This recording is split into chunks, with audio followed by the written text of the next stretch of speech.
Welcome to Daybreak. I'm Joe Young, manager for the Village of Oxford. This is Deb Uren, the president of the Oxford Chamber of Commerce, and Joel Frost, the executive director of the Downtown Development Authority. And we're here to wish you a happy New Year, 2017, and share with you what we've done in the past, what's happened in the past, and what we're going to be looking forward to this new year.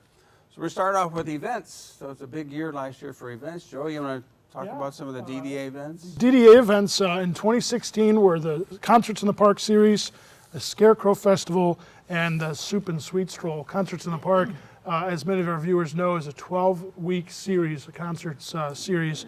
And great turnout this year. We did a survey to find out the response, and one of the questions I had was, are people coming to the concerts and then doing something else in the downtown?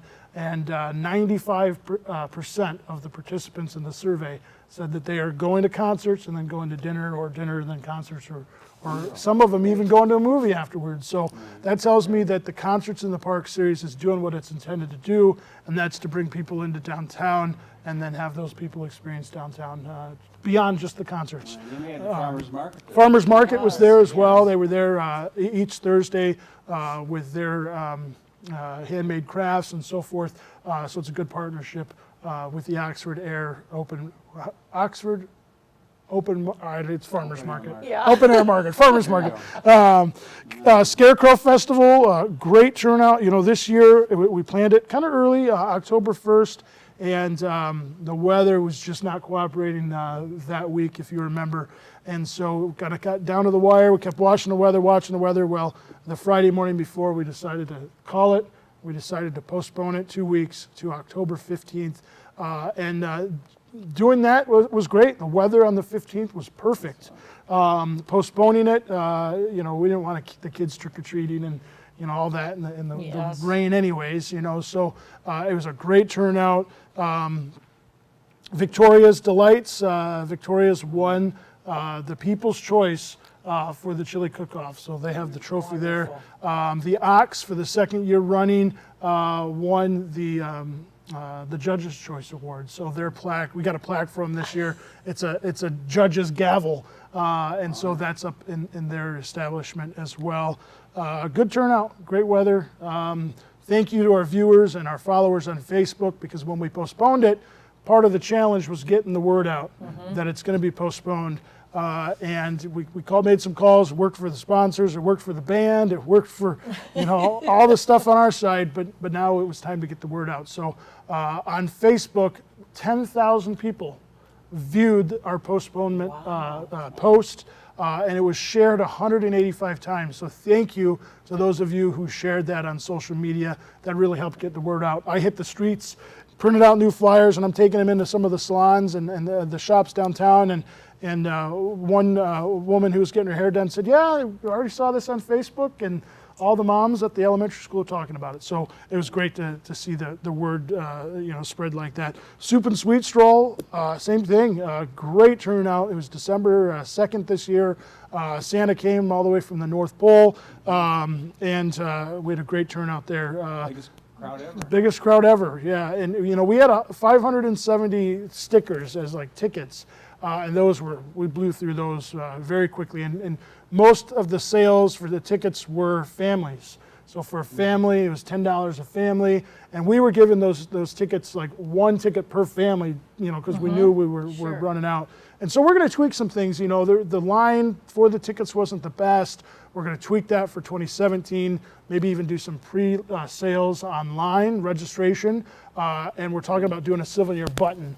And then on the back of the button, maybe a gold star or something, a few of those, where that's kind of a prize where you can get a gift certificate to one of our many shops. So to be determined, but we're going to tweak some things for 2017. What I think really helped, again, our following on social media has grown since last year, but also the Soup and Sweet Stroll was on the front page of the Oakland Press.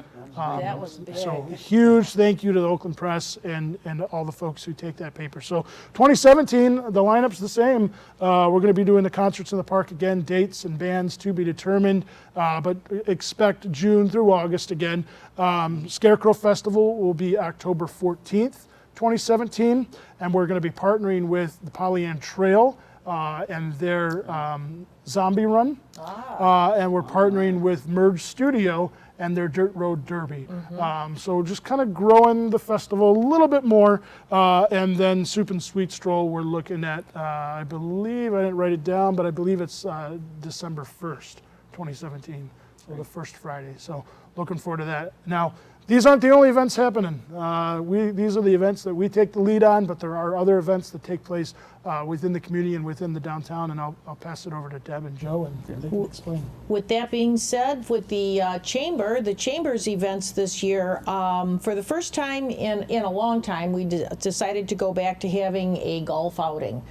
And being that it was our first time, we had a great response to that. And we're going to do that once again this year. This year it's going to be out at Boulder Point, and the date will be in June. We haven't set the date yet, or at least I don't have it in my notes, but it will be in June, so look forward to that. The Chamber is part of the Lone Ranger Parade, which takes place our first Saturday in August. And what we do as part of the Chamber is we help in doing the staging for the parade itself. And I'll tell you, once I started working on that, I really found out what all is involved in getting a parade of that size all together. It's amazing all of the work that is done beforehand.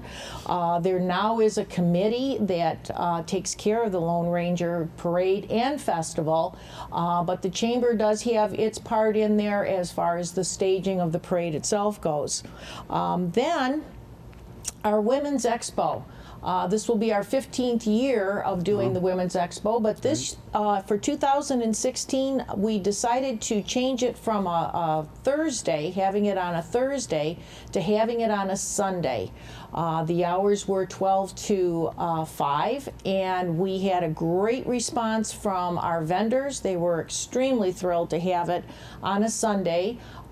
People attending were very happy as well. Having it on a Thursday always had it that people who worked, the ladies that worked, were unable to really attend, and they came at the very end, and they were kind of rushed through. So this year here, we talked with our vendors during and after, and they would really appreciate it for us to do that again. So the Women's Expo will be held at Boulder Point once again, and it will be in October. We'll, of course, have our Christmas parade, which is the following day after the Soup and Sweet Stroll. So they get us started with the tree lighting, and then we are taking on the parade after that next day. And once again, another parade. Each year we get more and more attendees at that, along with more and more entries into the parade. So once again, we're going to start doing a little bit of tweaking. Just, we find out every year what works best. So with that being said, I think Yeah, just one quick thing. We mentioned Girlfriends Walk. They have their events in June and October, I believe it is, and those are fundraising or donation events downtown. A lot of people show up for that. And as you mentioned, the Lone Ranger Festival is a big, big hit this year, and looking forward to it again next year.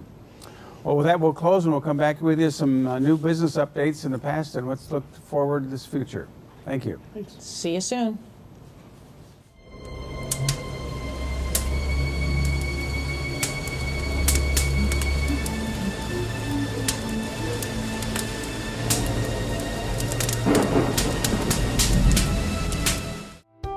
Canine Stray Rescue does just that. Rescue stray dogs for new families. But they need your help. Become a volunteer at Canine Stray Rescue League of Michigan. Take dogs for walks, help them socialize with others, and help them get adopted. Fill out an application and help a family add a new member today.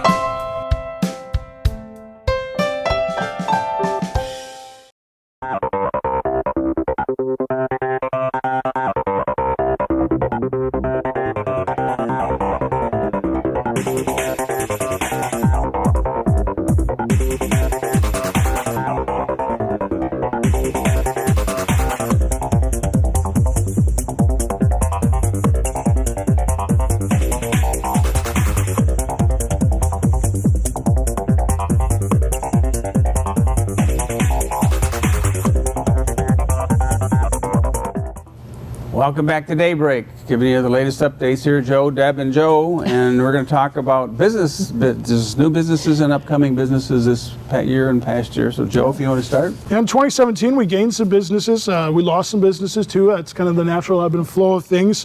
One of the ones that we lost, not a true loss in the sense that the business went away, Salvage Sisters. Salvage Sisters, the sisters were looking to get out of the business, and so they sold the business to a young guy, and they changed the name to Caveman and Pip. A lot of the same things, that shabby chic, antiques, things like that. But Caveman and Pip, they're open now. The same location, I think it's 29 South Washington or whatever it is. Brain Balance, earlier in the year, they came on board at the former location of HealthQuest. HealthQuest moved outside the village down on the township side of the M24 corridor. Beyond the Ears opened up at 40 North Washington. Their hunting store that's run by Chuck Snyder's son. I don't remember, Craig Snyder. And they opened in time for the hunting season earlier this fall. Becker's Eye Care, the construction is underway. They're moving along. We approved all the stuff for the East Burdick Street development with Dave Weckel, and we anticipate groundbreaking here in the spring of 2017 sometime. Stay tuned for more details there. Homegrown Brewing Company, Falling Down Beer Company, they both have their brewing equipment installed. That's the biggest piece as a brewery, is the brewing equipment, and they're up and running. They're still working on the interior stuff. People keep asking, Joe, what's the holdup there? What's the holdup? And well, you're building a brewery, so I don't know all the details of what that entails, but it takes some time. And I know in Falling Down's case, they're making their building more robust, adding steel columns and steel beams so that they can eventually build up as well. So I know it's been taking some time, but we anticipate that they'll both be open by St. Patrick's Day. Good time to be open for. The Oxford Tap, they have expanded as well. In 2016, they purchased the former Cam Logic building just to the south of them, and they're expanding into that space. Going to be huge. It's going to be a great location because the tap is incredible already, but now they'll have twice the space. Exactly. Yep. 5-1 Diner, as many of our community members know, there was some issues there, and they closed for some time. I think starting in August, but they're underway. They're going to be reopening here in January. They've made over the inside. The old crew's coming back with Nicole, and it's going to be a good place. I've kind of been bummed. That's a good place for breakfast. Yes. And so I'm looking forward to that again. So those are some things going on. There are, as always, properties available, and you can check out our available properties list if you want to start a business. If you are interested in starting a small business, not only do we have properties available, but we can also assist with some tech assistance. We can get the county involved. They can help with marketing studies and things of that nature. Business plans and so forth. So there's other stuff going on as well. I know that you want to talk about the Legacy Center. Sure. With that, you talk about all of the growth within the DDA village area. Well, on the outskirts, we have Legacy Center that opened up the beginning of last year. We had a large ribbon cutting there, and as you drive by, you can see there's more and more cars in the parking lot. There's more and more businesses that are going in there, and the chamber is having a ribbon cutting, one of many that will take place this year. Ribbon cutting is going to be at the Ideal Escape Rooms, which is located in the Legacy Center, and that's going to be on Thursday, January 12th at 4:30. There's a swimming pool in the Legacy Center. There's Urban Air that has trampolines. There are so many different businesses that are in there that are, youth oriented.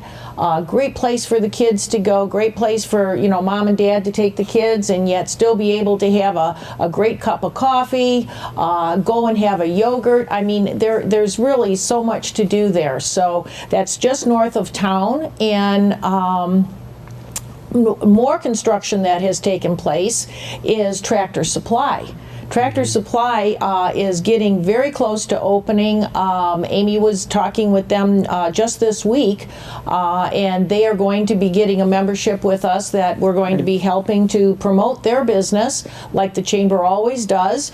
And so Tractor Supply will be opening up in the first part here of January. So if you've noticed, also going north of the village, there's a lot of construction going on behind Myers, and they're building a large complex back there of apartments and condos. So I'm looking forward to seeing how that all's going to develop, because it is a lot of work that's taken place over there. So then south of town, south of the village, we've got Ace Hardware. Ace Hardware has taken over the former Tom's Hardware, and they too are going to be opening up at... Yeah, they're open now. Oh, they are open. Okay. Okay, they just opened this month. So, you know, things are just booming around here in Oxford. And I just found out from Joe that the former Big Boys were going to have Texas barbecue. Yes. So all of you, you know, it doesn't matter where we go, people are saying, well, what's taking place here and what's taking place there? Well, I was just in at Downtown Salon, and one of the gals there asked if I knew what was going on at the former Big Boy. So now we know it's going to be Texas barbecue. So, you know, there's just so much happening around here with our businesses. We too have, like Joe, he sees what takes place in the downtown area, and with the chamber, our chamber is involved in the outskirts of the Oxford area. We have chamber members that are from Metamora, from Leonard, from Lake Orion. So we see things that are going on too outside the outskirts of the village, and it's great to see that so many outside of our community are seeing what is taking place in Oxford and vice versa. So we enjoy being able to share the community of Oxford with everyone. All right, well, in the village too, on our industrial drive, and Joe had mentioned that CamLogic moved this past year there and have expanded their operations, and they're doing very well over there with Jim Carlisle. And next door to them, a company from Romeo moved in. They manufacture wood hoods for your refrigerator, your ranges, your ovens that are handcrafted, and they're doing quite well. They're over there. It's called Stanisi is the name of the company. They're doing quite well. So we got a new company filling up a vacant building on an industrial park site, and we're looking forward to more developments over there. We also have had a lot of housing take place. You know, you mentioned about the township, and there's a 360 unit development that they're working on. The first phase is 140 in the township. The village is looking at individual housing over on, of course, Oxford Lake Estates. There's some new housing on Park Street. We're looking at the prospect of perhaps some development with venture housing coming into town as well as a possibility. It's going to be looked at.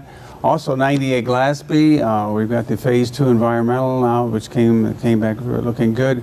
So hopefully we can move forward to getting some new residential property business structures there at 98 Glassby. And then we now have the Dayton Street property that's been approved by the voters this last fall that's available as well. So lots of exciting things to look forward to. So with that, we'll close and we'll come back with you for some more updates. Welcome to American Legion in Oxford for the best fish on Fridays. That's right, from noon to 8:30. You can get the best walleye in Michigan. You can get walleye, baked cod, chicken strips, baked potatoes, and more. On the hall side of the Legion, oh, hello there, friends. You can have 12 friends on a table, any one of the best military museums in Michigan. And the dining side, oh, hello again. More comfortable with many 4-seat tables and a couple of 5-seaters. Now on Friday, we usually have about 400 to 500 of best friends for our fish. Carry out? You bet. We have 50 to 60 carryouts at the post. We have some young friends with the birthdays and some of our best seniors at the post. Oh yeah, waitresses, they go like a track waitress to get your food. If you have never enjoyed our secret's famous walleye at the Legion, come on in every Friday from noon to 8:30 at the American Legion Post 108 on 130 East Rainer Road, Oxford.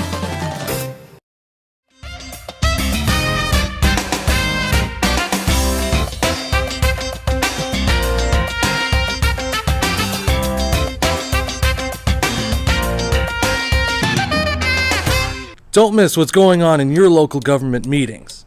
Watch Elgin Nichols and Dave Kinney on Minutes by Minute.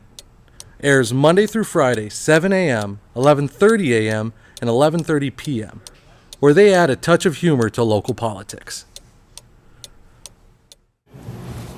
Welcome back to Daybreak, and giving you the latest news and things to look forward to in 2017 here with Deb and Joe. And Joe, you want to give us some other future vision plans coming up and happenings? You know, as we know, M24 Washington Street through the downtown is going to be reconstructed. MDOT has said that it's going to be in 2019, so that's what they're looking at. It's actually a much longer scope of work from Harriet Street, just north of our fire station, down to Drainer. It's a complete rebuild. And then from Drainer to Lake Orion, Golden Gate Lane, which is essentially where the construction this year started or stopped, depending on your perspective. There at the Taco Bell, it's a mill and resurfacing. So 4.5 mile project, $23 million project, according to MDOT. But what we're concerned about in the DDA is what does it all look like within the downtown district? Some years ago, there was a streetscape plan that was put together, and you know, we formed a committee. We're going to look at that old plan, see what's in that, and see what we like and don't like, and kind of determine you know, the best course of action.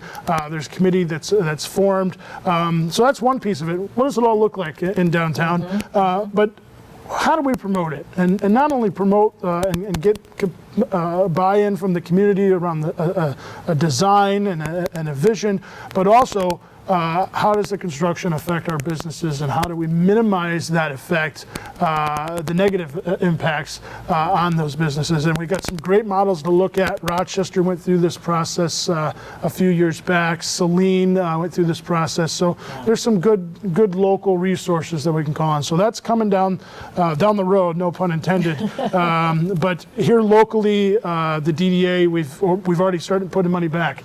Restricted money in our fund balance to start building towards a grant match. So a lot of details that still yet to be worked out, but talking to MDOT on a fairly regular basis.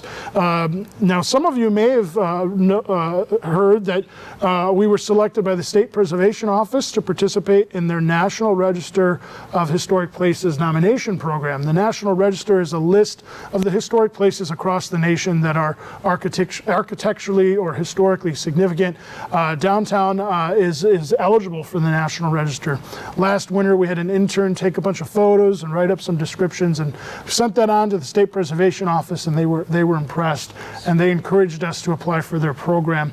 Now what this does is it will hire a consultant, an architectural consultant, to come into the downtown, take more photos and determine the boundaries and the architectural descriptions, lengthy architectural descriptions, and then it gets all packaged together in the standard forms for the Park Service and the State Preservation Office, and it goes on its way for review. Now, there's some things in this that are what the National Register is and what it isn't. You know, there's some misconceptions. A lot of folks think that the National Register is the government telling you what you can do with your properties, but I guarantee you we could tear down downtown tomorrow, and you know we shouldn't, but it doesn't have a demolition review to it. And so what it is, it's an honorary thing. One of the things that can come out of this is for our businesses, those architectural descriptions and histories we can use. There's some great examples from some other communities that have put on their website maps of their historic buildings and the stories. You know, we want to tell the story of our downtown. And so coming up, and I'm starting to get long-winded about this, but that's because I'm passionate about it. We have a fireside chat at the library on January 20th, where I'll be speaking about the National Register in general terms, what it means, what it is, how it will affect downtown, and the positive implications of it. And then January 30th, an evening talk also at the library, just about historic preservation in general, kind of an overview of, you know, the history of preservation and how it got to where it is is today, what it means, what it doesn't mean, and so forth. So some great things happening. The National Register's been on the master plan for the village for some time. So we're able to cross that off the list. We're still not there yet. It takes about 12 to 24 months depending on the backlog at the State Preservation Office, but at no cost to the community, we're going to get this taken care of, get this done. So, but there's also some speaker series coming up with the chamber. Yes, there are, but just listening to you, Joe, it's amazing what Oxford has to offer. Really, Yeah, I mean, we've what got a some beautiful incredible assets. town, beautiful village. Thank you. Speaker series this year. We are going to, with the chamber, we are going to have a series of speakers. For January, we're going to have this at the library on Wednesday, January 18th, and this is going to be a lunch. So it's going to be held from 12 to 1:30, and you can register online at our website, which is oxfordchamber.net, www.oxfordchamber.net. It's $15 for members and $25 for non-members. But the speaker that we're going to be having is Brian Burney. And Brian Burney is the president and CMO of the Burney Directive. And his topic is going to be social media strategy for marketing and promotions. So where can you get a lunch and a speaker that is as dynamic as Brian? Brian has been to a number of our mixers that we have with the chamber. He's also a chamber member here located in Lake Orion. But we're going to be doing these speaker series once a month, and Brian is the one that's kicking it off for the year for 2017 for us. So We're going to have a state of the village and the state of the township at one of the speaker series, and then Joe Frost is going to talk about M24, and we're right in that process coming up. It's a wealth dive of it in. information, that is going to be offered to everybody. Chamber members, non-chamber members, anyone in the community, please come attend. Joe's talks that he's going to be having at the library, there's so much to learn about our community. And also with the chamber, our upcoming event is going to be, we have a Coffee Connect every month. So the Coffee Connect for the month of January is going to be Tuesday, January 10th. That's going to be at J Jewelers, that's JAE Jewelers, which is located at 1390 South Lapeer Road. And that'll be Tuesday the 10th from 8 to 9. We're also having the Mix and Mingle, which will be on January 26th, which is the last Thursday of the month. That'll be from 5 to 7, and that'll be at Casa Riel. So we're very pleased to have them on board again as chamber members, and we're going to have our Mix and Mingle there for the first one for this year. Very good. Very good. Well, on the village side, on January 31st at 5:30, we're having a strategic planning visioning session with the council, village council, the Downtown Development Authority, the Planning Commission, the Zoning Board of Appeals, and any interested parties that want to be there to have input on what you'd like to see happen in Oxford this next year and in the upcoming years. Again, it's a Tuesday night, the 5th, January 31st at 5:30. There will be refreshments there, so come on early and join us and share with us your input, your ideas, and also see what other ideas people have to look forward to here in Oxford this upcoming year. So with that, we'll close and wish you a great week, and we'll be back soon to see And a you. Happy New Year. bet, Make it a definitely. good one. Thank you. Thank you. Bye-bye. All right.